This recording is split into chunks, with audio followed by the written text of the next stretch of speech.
Hello friends, I am back with another episode of reality quest. अगर आपको मेरी video पसंद आए तो इसे लाइक करना, चैनल को सब्सक्राइब करना। ये करते हैं वीडियो को शुरू। इस चैप्टर की शुरुआत थोड़े से पीछे वाले सीन से होती है, जहां पर हमने देखा था कि युनसंग किसी से फोन पर बात कर रहा था और बता रहा था कि उसने सियो वोंडोंग लीडर इन गैंग को पीट दिया है। इस चैप्टर की शुरुआत वहीं से होती है, जहां पर हम देखते हैं कि फोन पर युनसंग को बताया जाता है कि तुम्हारा अगला टारगेट है डोवान। जैसे ही युनसंग फोन काटता है, उसी वक्त इसे दूसरा फोन आया था। ये दूसरी कॉल थी युनसंग के साथ ही किम जी जिन की, जो कि इसकी टीम में इसका दूसरे नंबर का मेंबर है, यानी कि डेप्यूटी है। तब युनसंग जब फोन उठाता है, तब किम जी जिन पूछता है कि युनसंग कैसा चल रहा है, तुम्हारा काम खत्म हुआ? तब युनसंग बोलता है कि हाँ मैंने कर दिया, तुम बताओ वहां पर क्या चल रहा है। तब किम जी जिन बोलता है कि मेरा काम भी ऑलमोस्ट खत्म हो ही गया, मैंने इन लोगों को बुरी तरह से पीट दिया है, सब कुछ देख लिया है, लेकिन एक प्रॉब्लम है जो खड़ी हो गई है। तब युनसंग पूछता है कि क्या, कौन सी परेशानी की बात कर रहे हो? तब किम जी जिन बोलता है कि देखो, वैसे तो मैंने सारे मेंबर्स को पीट दिया था, लेकिन बाद में हुआ ये कि इनका डेप्यूटी वो चाय जिन पता नहीं मेरी आंखों से कहां पर गायब हो गया। पता नहीं, मैं इन सबको मारने में बिजी था और इसी मौके का फायदा उठाकर वो गायब हो गया। अब तुम ही बताओ युनसंग, हम क्या करें, क्योंकि सियो वोंडोंग का डेप्यूटी गायब हो चुका है। तब युनसंग कहता है कि ठीक है, जो हो गया उसे जाने दो, मेरी बात को कान खोलकर सुन लो। सबसे पहले तुम सियो वोंडोंग की डिटेक्टिव एजेंसी में जाओ, मेरा मतलब है उनकी वो इंफॉर्मेशन एजेंसी। वो लोग वहां से सबूत मिटाने की कोशिश करेंगे, तुम जल्दी से भागो और वहां पर जो कुछ मिलता है उसे इकट्ठा करके मेरे पास लाओ। पैसे, इंफॉर्मेशन जो मिले लेकर आओ अभी। तब किम जी जिन बोलता है कि ठीक है युनसंग, मैं कर दूंगा, लेकिन तुम क्या कर रहे हो? क्या तुम वहीं पर रुकोगे? जिस पर युनसंग कहता है कि नहीं, मुझे अगला काम मिल चुका है, मैं डोवान से मिलने के लिए जा रहा हूँ। और ये कहकर युनसंग डोवान से मिलने के लिए आ गया था। अब कहानी फिर से वर्तमान में आ जाती है, जहां पर हमें दिखाया जाता है डोवान का घर। डोवान ने अपने कपड़े बदल लिए हैं और अपने बालों को साफ करते हुए आता है और कहता है कि हाँ, अब अच्छा फील हो रहा है। वैसे युनसंग, ये बताओ तुम्हें ये चाय कैसी लगी? युनसंग चाय पी रहा होता है, ये इसके घर में ही बैठा है। तब युनसंग बोलता है कि हाँ, इतनी बुरी नहीं है। तब डोवान बोलता है कि ओह, मैं खुश हूँ कि तुम्हें ये पसंद आई। डोवान अपने मन में सोच रहा होता है कि वैसे इसे पता नहीं है कि मेरी मॉम इस चाय को छुपा कर रखती है, जब कोई स्पेशल गेस्ट आता है ना तभी निकालती है। अगर उन्हें पता चल गया तो वो मुझे नहीं छोड़ेंगी। खैर, उन्हें कौन बताएगा। वैसे युनसंग, तुम मेरे घर के बाहर थे, इसीलिए मैंने तुम्हें अंदर बुला लिया, लेकिन ऐसा तो नहीं लगता कि तुम यहाँ से गुजर रहे थे। मुझे ऐसा लगता है कि तुम यहीं पर आना चाहते थे। क्या तुम मुझसे कोई बात करना चाहते हो? क्या कोई जरूरी बात है? जिस पर युनसंग कहता है कि हाँ ऑफ कोर्स, मैं यहाँ पर एक इम्पोर्टेंट बात करने के लिए आया हूँ। मुझे हेडक्वार्टर से ऑर्डर मिले थे, इसीलिए मैं यहाँ पर आ गया। तब डोवान पूछता है कि क्या हेडक्वार्टर से, लेकिन किस बारे में? तब युनसंग बोलता है कि देखो, जैसा कि बोरोमाई डोंग को नया प्रॉफिट मॉडल बनाना है पैसे कमाने का, और अभी तक तुम वो नहीं कर पाए हो, इसीलिए हेडक्वार्टर ने मुझे ऑर्डर दिया कि मैं तुम्हारी मदद करूं। तुम इंफॉर्मेशन एजेंसी को टेक ओवर कर लो। शायद तुम्हें पता ही होगा कि सियो वोन डोंग ग्रुप एक इंफॉर्मेशन एजेंसी चलाता था, अब मैं चाहता हूँ कि तुम उसे टेक ओवर कर लो। तब डोवान कहता है कि क्या इंफॉर्मेशन एजेंसी मैं अपने कब्जे में ले लूं, लेकिन वो तो सियो वोन डोंग ग्रुप की है ना, मैं ऐसा कैसे कर सकता हूँ?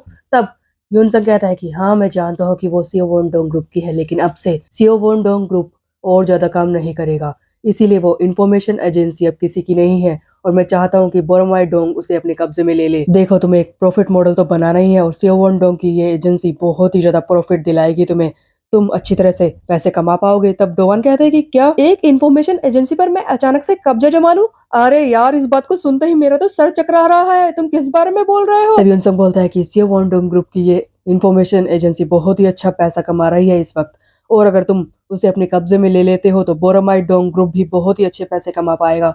जो तुम्हारे साथी हैं एक अच्छी जिंदगी जी सकते हैं, इस बारे में सोचो डोवान। देखो डोवान, तुम्हें एक प्रॉफिट मॉडल तो बनाना ही है, वैसे भी तुम इस एजेंसी से इतने सारे पैसे कमा पाओगे कि तुम आराम से बुली काउंसिल को भी पैसे दे सकते हो। वैसे भी तुम्हें उन्हें पैसे तो देने ही पड़ेंगे, क्योंकि अब तक जो तुम बने हो वो भी बुली काउंसिल की वजह से ही बने हो, और अगर तुमने पैसे नहीं दिए तो तुम ही परेशानी में फंस जाओगे। इसीलिए अच्छा यही होगा कि तुम इंफॉर्मेशन एजेंसी को अपने कब्जे में ले लो। और एक और जरूरी बात, ये इंफॉर्मेशन एजेंसी पूरी तरह से लीगल है, इसीलिए तुम्हें कोई परेशानी नहीं मिलेगी, तुम इससे बहुत ही अच्छे पैसे कमा पाओगे। हाँ, ऐसा हो सकता है कि अगर तुम्हें ज्यादा पैसे कमाने हैं बुली काउंसिल को देने के लिए, तब शायद ऐसा हो कि तुम्हें कुछ गैर कानूनी काम करने पड़े, पर इस बात से फर्क क्या पड़ता है? वैसे भी वहां पर जितने भी लोग काम कर रहे हैं उस एजेंसी में, वो ज्यादातर बड़े ही हैं, उनमें से कुछ ही माइनर्स हैं, इसीलिए तुम्हें आसानी होगी इस इंफॉर्मेशन एजेंसी को चलाने में। हालांकि डोवान, ये तो मेरा बस एक सुझाव था, यानी कि तुम्हें बताना था मुझे कि तुम ऐसा कर सकते हो। कोई ऐसी जबरदस्ती नहीं है कि जिसकी वजह से तुम्हें इंफॉर्मेशन एजेंसी को अपने कब्जे में लेना ही पड़ेगा, बट तुम्हारे पास इस वक्त बोरोमाई डोंग के लिए कोई प्लान नहीं है। तब डोवान बोलता है कि हाँ, मैं जानता हूँ कि मेरे पास इस वक्त बोरोमाई डोंग के प्रॉफिट मॉडल के लिए कोई प्लान नहीं है, और जो भी तुमने मुझसे कहा वो इस वक्त सबसे अच्छा डिसीजन होगा मेरे लिए कि मैं उस इंफॉर्मेशन एजेंसी को अपने कब्जे में ले लूं और पैसे कमाऊं। फिर भी मैं ये नहीं करना चाहता युनसांग, क्योंकि मैं किसी को भी खतरे में नहीं डाल सकता। जैसा कि तुमने कहा कि कुछ गैर कानूनी काम करने पड़ेंगे और मैं वो नहीं कर सकता। मैं किसी भी तरह का इलीगल काम नहीं करूंगा, क्योंकि इससे मेरे ग्रुप में जितने भी मेंबर हैं उनकी जान को खतरा हो सकता है। वेल, इसे कैसे बताऊं कि मुझे ज्यादा खतरा है। ये सुनकर युनसंग कहता है कि ओह ऐसी बात है। तभी हम देखते हैं कि युनसंग के फोन पर किसी का फोन आता है। ये इसी के जूनियर मेंबर किम जिजिन का होता है। तब किम जिजिन बोलता है कि वो युनसंग, जैसा कि तुमने मुझसे कहा था ना, मैं सियोवॉन डोंग की इस एजेंसी के पास आ गया हूँ। बिल्डिंग के नीचे ही खड़ा हूँ, लेकिन बात यह है कि एजेंसी के अंदर आग लग चुकी है, वहां पर कुछ नहीं बचा है। तब युनसंग हैरानी से कहता है कि क्या आग लग गई, लेकिन कैसे? तब ये किम जिजिन बताता है कि बात यह है कि युनसंग, मुझे ऐसा लगता है कि ये सियोवॉन डोंग के किसी मेंबर का ही काम है। आग इतनी तेज लग चुकी है कि एजेंसी के अंदर कुछ भी नहीं बचा होगा। इस एजेंसी के अंदर चाहे कोई भी सबूत हो, पैसे हो या फिर कुछ भी हो, वो नहीं बचा होगा। तब युनसंग बोलता है कि मुझे यकीन नहीं हो रहा कि वो इन गैंग इतनी नीचे गिर जाएगा। उसने एजेंसी में आग लगा दी। आखिरकार ऐसा कौन सा सच है जो वो छुपाने की कोशिश कर रहा है? कोई ना कोई ऐसा घटिया काम था जिसे वो पूरी तरह से छुपाना चाहता है। तब किम जी जिन बोलता है कि मुझे ऐसा लगता है युनसंग, वो डेप्यूटी है ना सियोवॉन डोंग का, उसी का काम होगा ये। चाय जिन का ही काम है। उसी छोटी आंखों वाले ने ये काम किया है, आग लगाई है। तभी हमें दिखाया जाता है कि दीवार के पीछे से कोई छुप कर ये सारी बातें सुन रहा था और देख भी रहा था। ये कोई और नहीं होता, ये सियोवॉन डोंग का डेप्यूटी चाय जिन है, जो कि अपने साथी को बचाकर लेकर गया है। हम देखते हैं कि वो बोल रहा होता है कि इन गैंग चाहे वो कितना भी कर ले, लेकिन उन्हें हमारे प्लान के बारे में पता नहीं चलेगा, उनके हाथ कुछ भी नहीं आएगा। सो गाइस, चाय जिन ने ही अपनी एजेंसी में आग लगा दी और उसके बाद अपने लीडर इन गैंग को भी उठाकर ले जा रहा है। तभी हमें ये बताता है कि ये सब हुआ कैसे, किस तरह से इसने इन गैंग को बचाया। हमें फिर से एक फ्लैशबैक का सीन दिखाया जाता है जहाँ पर किम जी जिन आया था चाय जिन और उसके साथियों को पीटने के लिए और इन्फॉर्मेशन लेने के लिए।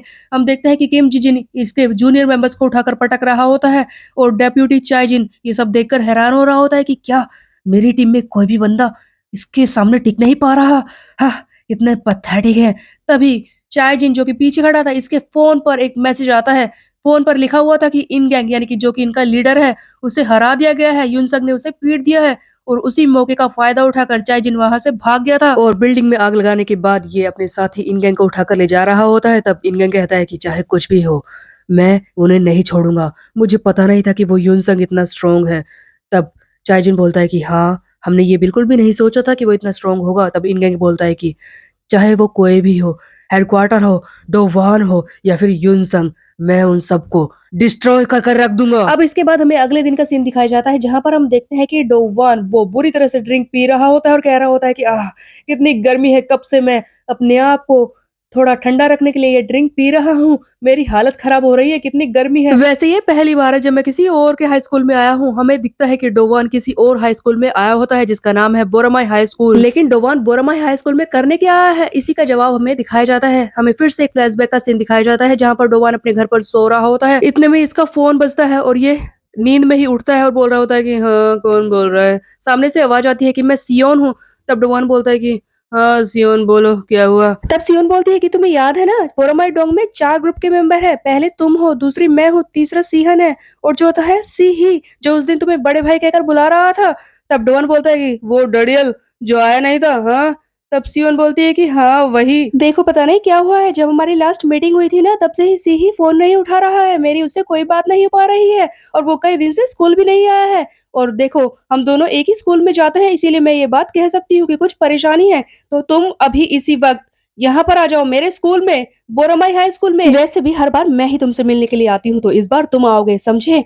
और ये हुआ था बात, इसीलिए डोवान आया है इस सियोन से मिलने के लिए उसके हाई स्कूल में, जिसका नाम है बोरामाई हाई स्कूल। डोवान इसीलिए सियोन से मिलने के लिए उसके स्कूल में आ गया है और बोल रहा होता है कि कितनी गर्मी थी, मैंने इतनी ज्यादा सॉफ्ट ड्रिंक पी ली कि अब मुझे सुसु आ रहा है। डोवान अपनी पैंट गीली करने वाला था, इसकी निकल रही थी, इसलिए जल्दी से भागता है और देखता है कि बाथरूम कहाँ पर है। सबसे पहले इसे एक लड़कियों का बाथरूम मिलता है, इसीलिए डोवान बोलता है कि चाहे कुछ भी हो जाए, लड़कियों के बाथरूम में तो नहीं जाऊंगा, देखता हूँ कि कहीं और बाथरूम है कि नहीं। डोवान दूसरी तरफ भागता है और बोलता है कि अरे यार, ये नेचर भी बिल्कुल बीस्ट है और नेचर को निकल ना जाए, और जल्दी से ये दूसरे बाथरूम में भागने की कोशिश करता है। तभी गलती से ये दोबारा से लड़कियों के बाथरूम में पहुंच जाता है, जहां पर लड़कियां अलग अलग पोजीशन में होती है, कोई अपनी पैंट्स ऊपर कर रही होती है, कोई कुछ और, यानी कि बाथरूम में है गाइस लड़कियां। लड़कियों को ऐसी पोजीशन में देखकर डोवान तो रह जाता है शॉक में और वहां से भागता है और चिल्लाता है, आ कहाँ फंस गया मैं, अरे ये तो लड़कियों का बाथरूम कहाँ से आ गया? मैंने तो सोचा ये लड़कों का है। जल्दी से डोवान भागता हुआ बाहर आ जाता है। कॉरिडोर में भी इसे क्लास में से निकलती हुई लड़कियां ही दिखाई देती है। तब डोवान यहाँ पर बताता है कि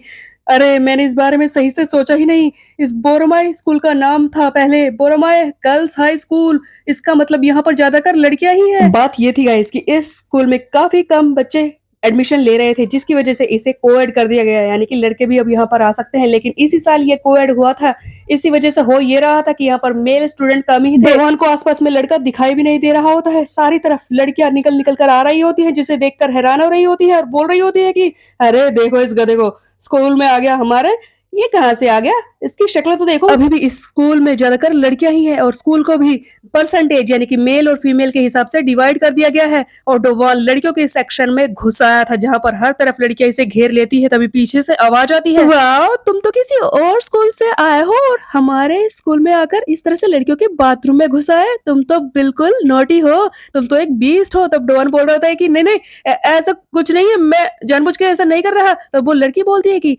हाँ मैं जानती हूँ कि तुमने ऐसा जानबूझकर ही किया है, वैसे तुम बिल्कुल मेरे ही टाइप के हो। हमें दिखती है एक होश से लड़की जो आकर पीछे से डोवान को जबरदस्ती पकड़ लेती है, इससे चिपकने की कोशिश कर रही होती है। डोवान गलतियों से गर्ल्स हाई स्कूल में आ गया है, जो इसी साल कोएड हुआ है। अब डोवान किस परेशानी में फंसने वाला है और यहाँ पर क्या नई लड़ाई इसके सामने आकर खड़ी हो जाएगी, ये हम देखेंगे नेक्स्ट चैप्टर में। तब तक के लिए मेरे चैनल को सब्सक्राइब कर ले, बेल के आइकन को प्रेस। मिलते हैं, बाय बाय गाइस।